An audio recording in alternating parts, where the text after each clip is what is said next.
troops were once more honored by a visit from royalty when His Royal Highness the Duke of Gloucester spent 3 days in the field with them. The first day he spent inspecting various units of Army troops. He visited a detachment of the Canadian Dental Corps and No. 6 Casualty Clearing Station, and he praised the high standard of training and of efficiency which he found. On the second day, His Royal Highness saw a display by the 3rd Army Tank Brigade, while the 18th Armored Car Regiment also staged a demonstration of armor in the attack. The Duke then saw the 4th Divisional RCASC and was impressed with the speed and smartness of the men who get the supplies forward. With Major General Worthington, the distinguished visitor inspected a guard of honor from the 28th Canadian Armored Regiment. His Royal Highness then saw an assault demonstration by the 11th Infantry Brigade supported by tanks. Tank obstacles were bridged and infantry, engineers, carriers and tanks swept forward to the attack.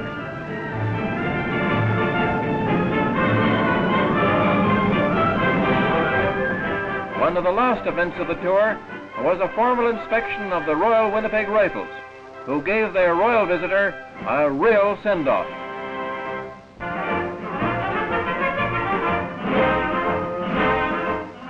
The Royal Engineers and the Royal Canadian Engineers trained together at the famous British School of Military Engineering.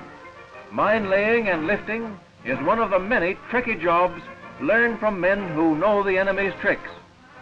The prefabricated bridge building technique, using standard bits and pieces assembled and bolted together, reminds you of the days when you played with erector and meccano sets and built your own private bridges. But this simple yet speedy method of bridging is a specialist job, and the men of the Royal Canadian Engineers learn to be specialists from specialists.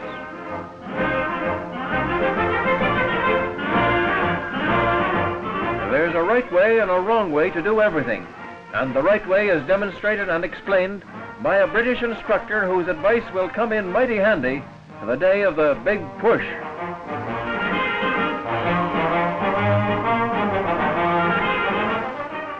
And when the Royal Canadian Engineers get their teeth into the enemy, the Nazis will find that their bridge work is pretty solid.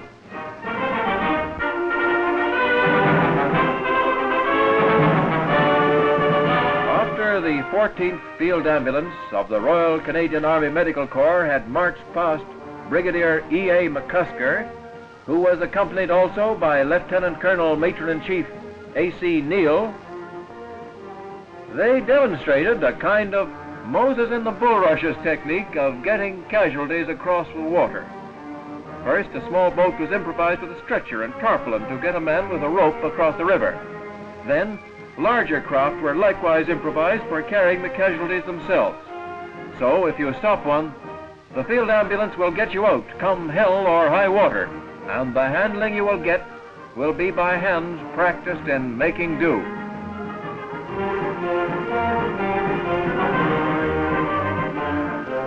Improvisation works over land as well as water, and with the same ingenuity that made those boats, casualties are hoisted up on a double-deck version of that angular little maid-of-all-work, the ubiquitous Jeep.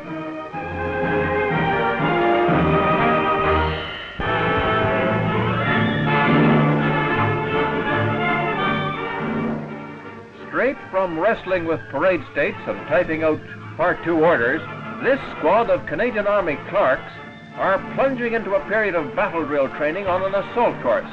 That shows that though the pen may be mightier than the sword, it does not count for much in front of a Bren gun or hand grenade. Yes, this is tough going if you've been an orderly room clerk, battling with nothing tougher than central registry. But these chairboard infantrymen have got what it takes.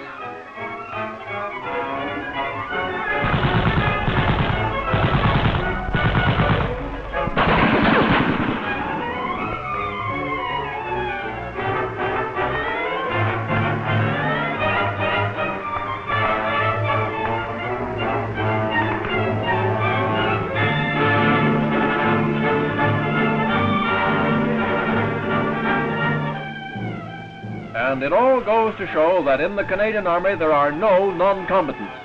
So next time you have an argument with the orderly room, don't forget they may be able to back up their point of view with something more dangerous than a mimeograph.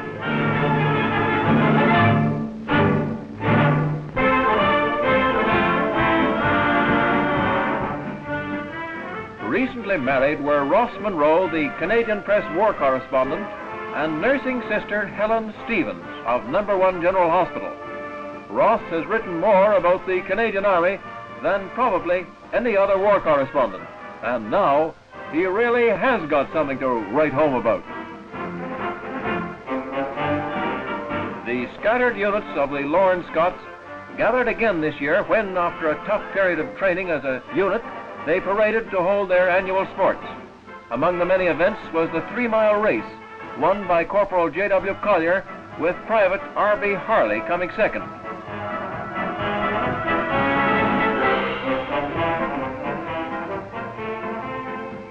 No sports day is complete without a tug of war, when everyone pulls his weight and the biggest and fattest are anchor men at the end.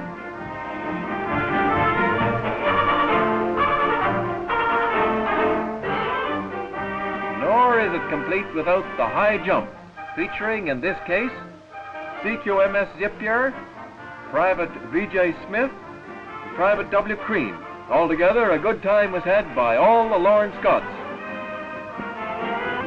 But this good time in the old swimming hole was enjoyed by men of the Queen's Own Camerons in an impromptu sports day. Some remarkable diving was to be seen, featuring a double super jackknife bottom beater. What did you say, Sergeant Major? Sure, come on in, the water's fine.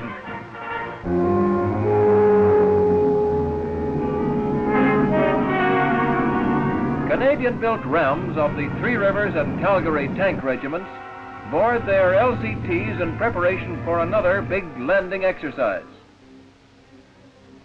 Final waterproofing is completed to protect crews and engines, so that as the craft approach the enemy coast and the ramps go down, the tanks can practically tackle a submarine.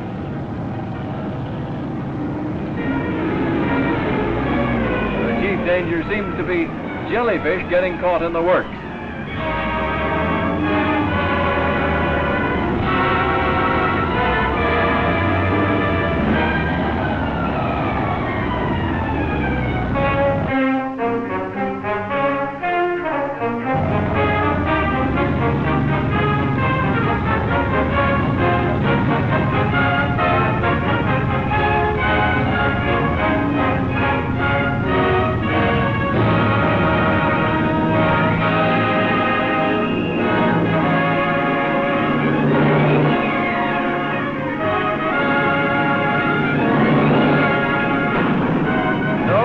Not a hit by an enemy shell, it's the waterproofing being deliberately blown clear of the tank, leaving it ready for immediate action.